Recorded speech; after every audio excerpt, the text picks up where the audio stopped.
Mobile চালাতে চালাতে হঠাৎ সামনে এসে পড়লো ভাইরাল সেই ডিমের রেসিপিটা। তবে এটা আমি কয়েকদিন আগেও খেয়েছি, আমার কাছে তো এটা বেশ মজা লেগেছে। আর এই রেসিপিটা চোখের সামনে পড়লে না খেয়ে কিন্তু আর কোনো উপায়ই নেই। তাই দেরি না করে শর্টকাট চলে আসলাম এই রেসিপিটা বানানোর জন্য। আমি এখানে 5টা ডিম সিদ্ধ বসিয়ে দিয়েছি। আর এদিকে ডিমের সেই চাটনিটা বানানোর জন্য এখানে আমি পেঁয়াজ নিয়ে নিয়েছি, শসা নিয়ে নিয়েছি, কাঁচামরিচ নিয়ে নিয়েছি, ধনিয়া পাতা নিয়ে নিয়েছি। এগুলো কাটাকুটি করতে বসে গিয়েছি। এই সবগুলো উপকরণ আমি খুব সুন্দর করে কেটে নিয়েছি, সাথে এক টুকরো লেবুও নিয়ে নিয়েছি। তারপর আবার টমেটো সস নিয়ে নিয়েছি, আবার তেঁতুলের চাটনিও নিয়ে নিয়েছি। এগুলো ছাড়া তো এই চাটনিটা জমবেই না। তেঁতুলের চাটনির কাগজগুলো আমি ছিলে নিচ্ছি। আমি এখানে 4টা চাটনি নিয়ে নিয়েছি। আর এদিকে আমার ডিম সিদ্ধ করাও হয়ে গিয়েছে, তাই এগুলো আমি সুন্দর করে ছিলে নিচ্ছি।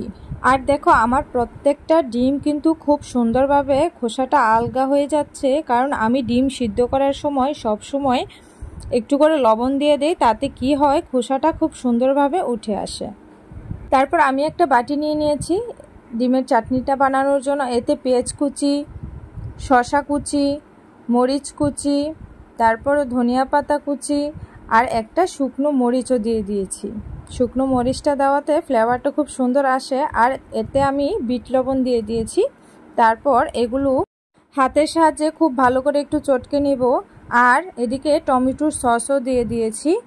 আর এক এক করে 3টে আমি চাটনি দিয়ে দিচ্ছি এখানে। আর ডিমের এই ভাইরাল রেসিপির মেন উপকরণটাই কিন্তু তেঁতুলের চাটনি। তারপর এই সবগুলো উপকরণ আমি হাতের সাহায্যে খুব সুন্দর করে এগুলো মেখে নিচ্ছি। আর এটা দেখেই কিন্তু আমার জিভে পানি চলে আসছে।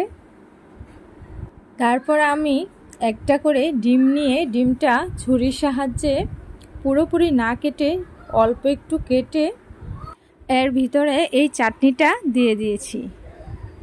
আলহামদুলিল্লাহ, খুবই পারফেক্টলি ভাবে আমি এই ডিমের চাটনিটা বানিয়েছি। খেতে জাস্ট অসাধারণ হয়েছে। তোমরা এভাবে আমার মতো করে বানিয়ে খেয়ে দেখতে পারো। আশা করি আমার আজকের এই ভিডিওটি তোমাদের কাছে ভালো লাগবে। আর যদি ভালো লেগে থাকে তাহলে অবশ্যই লাইক কমেন্ট করে আমার পাশে থেকে যেও।